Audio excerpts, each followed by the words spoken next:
Well, Bullwinkle's career as a football player had quite a setback last time when Coach Canute said, Well, Moose, do you think you can pass? I don't know. I'll study hard. No, I mean a forward pass. Oh, that. Sure. How's this? and Bullwinkle lofted a forward pass that didn't travel more than 10 feet. That's a forward pass. It went forward, didn't it? Turn in your suit, Moose. No, wait. I think I know what's wrong, Coach. Let me send her the ball. Okay. 1, 2, 3. Hut! Now, Bullwinkle! Ellie! Well, it was the alley-oop that did it. The football zoomed into the air, down the field, over the goalpost, out of the stadium, and across the campus toward the administration building. Now, Chancellor, this here stadium will cost you only $7 million, and we can start building on... A lot of money, Mr. Herdlicker. I don't think we... What's that? It's a football. How did it get here? Offhand, I'd say it was thrown here by your new fullback. Well, don't just stand there, Herdlicker. Build something. And immediately work started on a brand new stadium for Wasamatta U. While on the practice field, Bullwinkle and Rocky worked out with the rest of the team. Ollie! Oops! I got it. Gee, not so hard, Bullwinkle. That's the third pass receiver we've lost today. We don't lose him, Rock. They pick him up in the next county. But passing wasn't Bullwinkle's only football talent. When he put his head down and charged, he could take out one whole side of the opposing line. That's what I like, a player who uses his head. It's also good for hanging hats on. Came time for Wasamatta U's first game with the Watchmakers Technical Institute. Or as it is known, tick-tock-tick. It wasn't a game. It was a slaughter. Ellie! Ooh! Ding!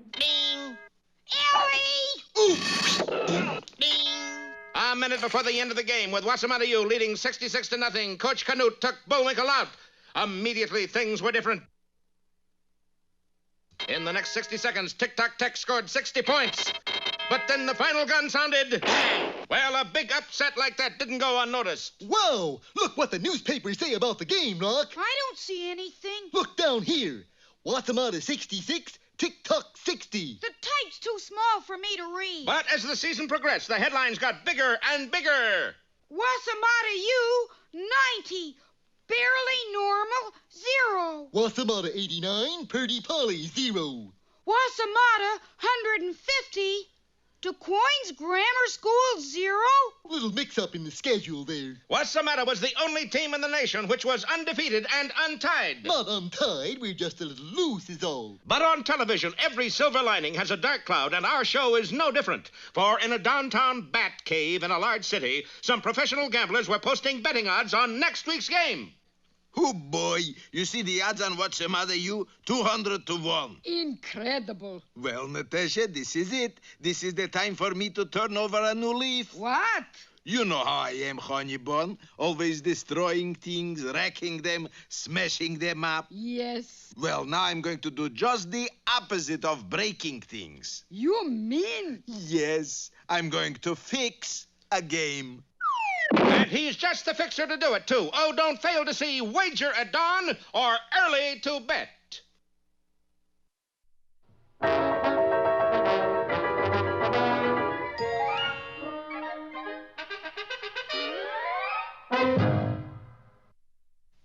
And now it's time for... Time for the dancing fool, Bullwinkle. Again?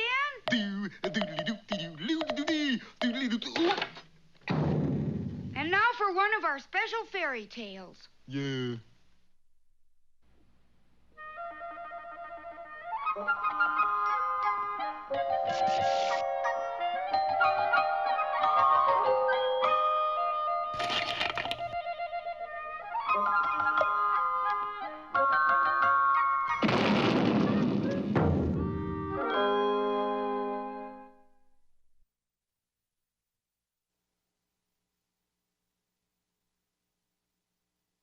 Once upon a time, there was a handsome prince who one day, while riding through the woods on his white charger, saw a very strange sight. For there, in a clearing, was a most beautiful maiden in a glass coffin, surrounded by 7 funny-looking little men.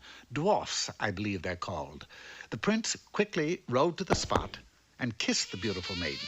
She immediately awoke. The dwarfs rejoiced. Hooray! Hooray is right. Now we could go home and get some sleep. And the young girl, whose name just happened to be Snow White, and the prince were married. Soon after, the prince was made king, and they lived happily for many years. Then one day, the king's wife presented him with a beautiful son. At 5 a.m. in the morning. Here, you walk the floor with him this time. And the king did. Night after night, year after year, the king walked the floor with his son until finally, 21 years later... Oh, stop that! You are now a young prince, just as I once was. It's time you quit blubbering and go out to find yourself a bride. Bride? How do I do that? Well, do like I did. Wander around the country till you find a beauty under a spell, and then you kiss her. That's the way I met your father, son. That's right. Poison apple, wasn't it, Whitey? With that, the king promised his son a kingdom of his own when he found a bride, then sent the boy into the world to seek his true love. The young prince wandered about for several years with no luck. Then, one day, he chanced to learn of a beautiful maiden who was being kept in a high tower by a wicked witch. Her name was Rapunzel. Rapunzel? She? What a name. Seeking out the tower, he found it to be very high, with the only entrance being a tiny window near the very top. As he watched from the cover of a thorn tree, the wicked witch suddenly appeared and called out in a loud voice, Rapunzel, Rapunzel, let down your hair so that I may climb the golden stair. The prince was startled to see shafts of golden hair tumble from the window, so long that it reached the ground, and the witch climbed up them. Soon after, the witch clambered down and was gone, and the prince approached the tower and called out just as the witch had done. Rapunzel, Rapunzel, let down your hair so that I may climb the golden stair. He climbed the hair and found it attached to the most beautiful maiden he had ever seen, and he immediately fell in love with her. Beautiful hairy one, let me take you away from all this. I'm with you, but how do we get out of here? Easy. We'll climb down your hair together. But at that moment, the witch flew in on her broom. So! Which was just as well, for both of them, climbing down Rapunzel's hair wouldn't have worked anyway. Furious, the witch flung the prince from the window. And turned to the frightened girl. I warned you about this. No cooking, no pets, and no visitors. With that, the witch pulled out some shears and cut off all of Rapunzel's lovely hair, then turned and sped away on her broom. Undaunted by this minor setback, the prince gathered himself together and called up to his true love. Don't worry, dear. I'll think of some way to get a rope to you. Finding a rope, he then bent down a springy tree to its limit, forming a catapult. Climbing on, he released it. And it flung him high into the air and towards the tower. But his aim was a tiny bit off, and he missed the window ever so slightly. Next, he tied some strong bed springs to his feet and began to bounce higher, higher, and higher, and higher. But again, his aim was slightly off. You'd better skip the whole thing, dear. The only way you'll ever get up here is to fly. Fly? That's it. I'll fly up. Oh, don't be cuckoo. You don't know how to fly. Not now, but I'll learn. The prince dashed off, and for the next 6 months, he closely watched the birds in the woods, copying every move they made. Then finally, after much practice and perseverance, by flapping his arms wildly, he was able to fly. Yahoo! Hang on, sweetie. I'm coming. He quickly flew back to the tower, but when he arrived, he found the one thing he hadn't thought of leaning up against the tower, a ladder. And Rapunzel was gone. Dear John, I have gone off with a prince named Charming, and he is, too. Love, Rapunzel. Oh, the poor prince was broken-hearted, and he could be seen forever after crying. And flying around and around the empty tower. And, of course, the moral to this story is that if you laugh, the world laughs with you, but fly, and you fly alone.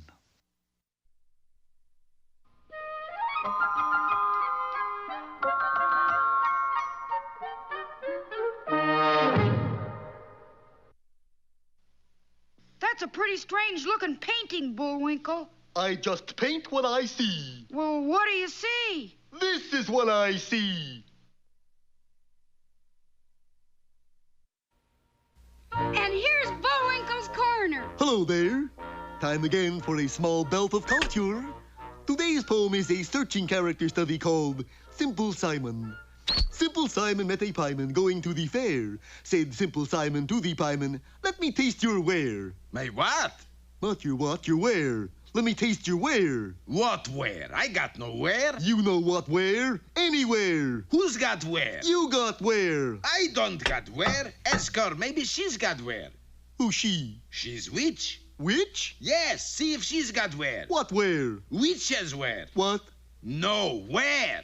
What's nowhere? This whole poem. Why don't you start over? Because I can't quit till I get a pie. A pie? You said where? Same thing. Your pies are your wares. Oh, why didn't you said so? Here is pie.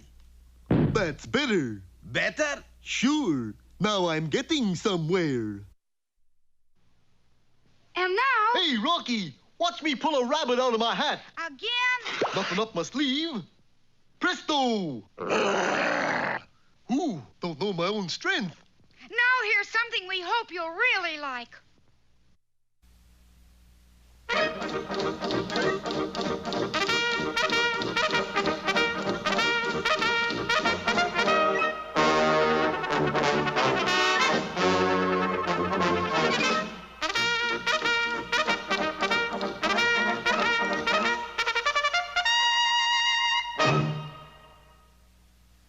Inspector Nathaniel Fenwick had decided that it was about time that his daughter had her coming-out party. Oh, Father, really? With all the trimmings? With all the trimmings, my dear. Oh, joy. Pardon me, sir, but isn't Nell a little old to be having a coming-out party? Of course she's old, but as usual, Do-Right, you don't get the significance. Why, this isn't an ordinary coming-out party. It's a master plan to catch Snidely Whiplash. I don't quite follow you, sir. I'll put it another way, Dudley. What is it that Snidely wears that he is never without? A leer, sir? No, Dudley, his top hat and opera cape. So? Don't you realize, Dudley, that this is the image he's created? Without his top hat and cape, he's nothing. Look. Funny, sir. I've seen that before. Of course you have. This is a Bullwinkle hat. Can you imagine collecting mortgages in a Bullwinkle hat? Why, he'll be laughed out of every home. But what's that got to do with Nell's coming-out party? Snidely owns an opera hat and cape, right? Right. Well, where in this awful wilderness can you attend a full-dress social function? Well, there's that little theater group. No place. That's why I'm having this grand social event. Snidely won't be able to resist it. He'll check his hat and cape at the door, and then we'll substitute this Bullwinkle hat for his opera hat.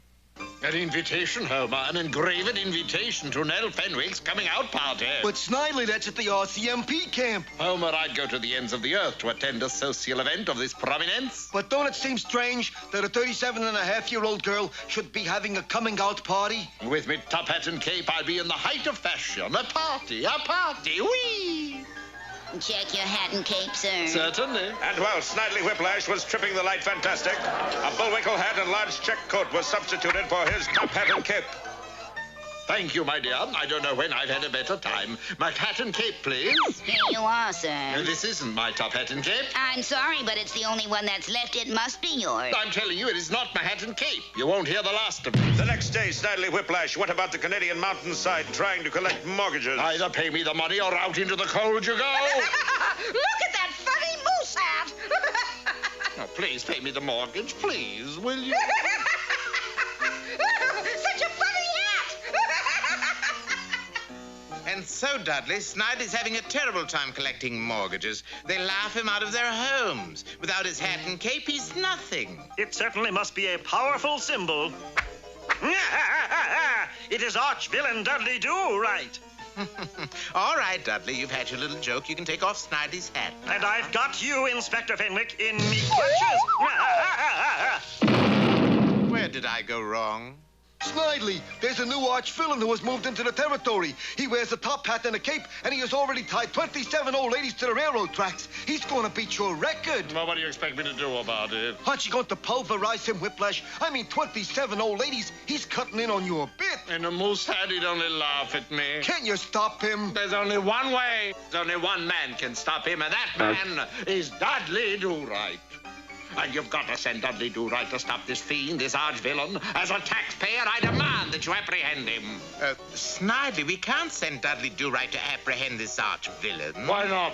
Because that arch-villain is Dudley Do-Right. Stalwart, true, eyes of blue, Dudley Do-Right. The very same. He tried on your hat and cape and went berserk. He thinks he's you. Oh! Say, if he's masquerading as you, why don't you masquerade as him? I never realized the truth in that old maxim, clothes make the man. Look at me, stalwart, true, eyes of blue. Arch villain Dudley Do-Right, caught you at last. You'll never take me alive, stalwart true with eyes of blue, Snidely Whiplash. Good work, Snidely Whiplash. Inspector, there's one favor now that I've captured arch villain Dudley Do-Right that I would like to ask. What's that, Whip? Could I please have my top hat and cape back for sentimental reasons? Of course, dear boy. Now I have you in me power.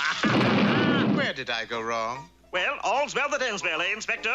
Yes, but you know, Do-Right, while he was a Mountie, you could have learned something from that boy.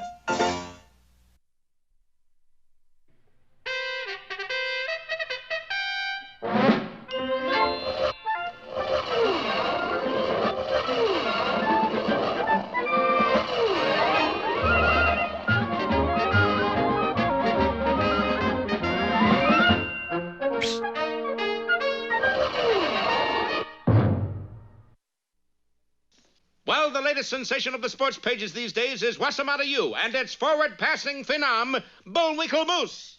Look, Natasha, 200 to 1. Some score, darling. Scored nothing. Those are the betting odds on what's the matter you. Boris, why you're smiling that sneaky little smile? I know Moose can throw passes. I wonder if he could throw a whole game. Meanwhile, it wasn't all cleats and shoulder pads for our heroes. Eager to make good grades, they really had to burn the midnight oil. How come we're burning the midnight oil, Rock? They turn off the electricity at 10 o'clock. Oh, knit one pearl two, knit two pearl one, knit one pearl two. What are you doing, Bullwinkle? Studying for a test. In what? My toughest class, advanced crocheting. Knit one, knit two, pearl one, pearl two. Yeah, but why so fast? I'm cramming. Not that life at Wassamata U was all work and no play. There were lots of typical collegiate good fellowship and hijinks. Howdy, fellers. How about seeing how many of us can pile into a phone booth? I don't think we've met, old boy. I know, but how about some typical collegiate good fellowship and hijinks? We can all go over to my place and swallow goldfish. But there's enough for everybody. I just got my allowance. You must be insane.